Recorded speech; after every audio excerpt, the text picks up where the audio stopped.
The day after the deadline in a ransom note, FBI agents and local detectives briefed the husband of kidnapped Jackson, Mississippi socialite Annie Laurie Herron in preparation for a televised appeal for his ailing wife's return. We'll be able to do it. Okay, thank you. The note hadn't outlined specific steps to earn Mrs. Herron's release.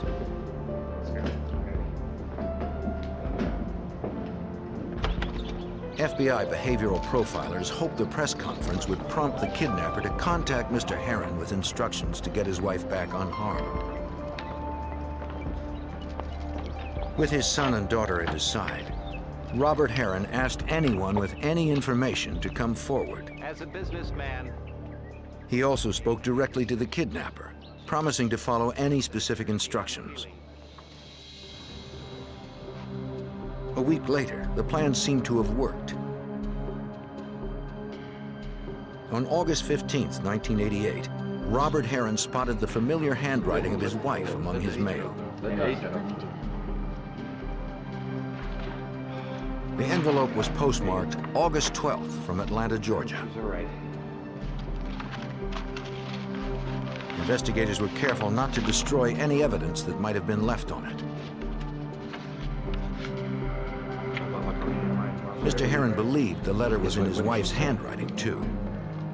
FBI lab examiners later confirmed that it was. In the letter, Mrs. Herron begged her husband to do what the kidnappers wanted, or they would seal her up in a cellar with only a few jugs of water. Though the letter provided no instructions on how to comply, for Special Agent Patrick McGlennon, it did bring new encouragement just when all hope of recovering Mrs. Herron alive seemed lost. When we received the August 15th letter, which was in Mrs. Herron's handwriting, it really lifted the spirits of everybody that was involved in the case. We felt reasonably sure that she was in good enough condition to write the letter, and we were going to get her back the same way.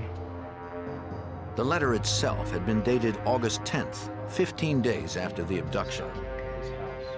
Yet no one could be sure Mrs. Herron was alive on that date. It was unclear if she had written the letter on her own, or if the message was coerced, according to FBI Special Agent Tom Montgomery. Certain words utilized on the letter seal me up in the cellar with jugs of water. In talking to family members, we found out that those are not words that she would normally utilize. She would have used the word basement or bottles of water. So it is our belief that the letter was dictated to her. If the letter had been dictated, both the message and the date could be false. Having to guess at what exactly he should do, Mr. Herron wrote checks to all the men listed in the original ransom note, according to U.S. Attorney James Tucker. He had already instructed his people to make efforts to determine what financial situations he had had with each of the people that were listed in the original note. So he had some idea at that particular point about how much money had been involved with each of those people. Mr. Herron settled on restitution, roughly equivalent to the amount the men had been ordered to pay in their franchise lawsuits. The total came to almost $1 million. Herron sent $145,000 to the prime suspect, Alfred Wynn. Enclosed with each check was a note requesting the safe return of his wife. The FBI instructed the Postal Service to deliver the envelopes the next day.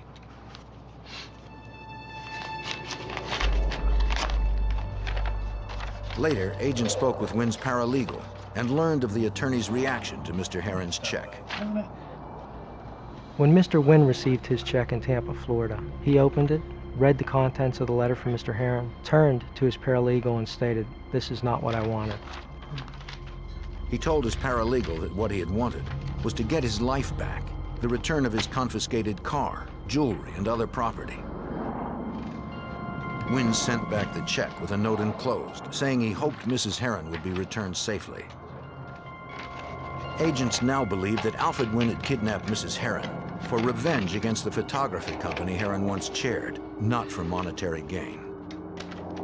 That meant it was less likely Mrs. Herron would ever be returned alive. Although some of the people receiving checks kept the money, most returned similar responses.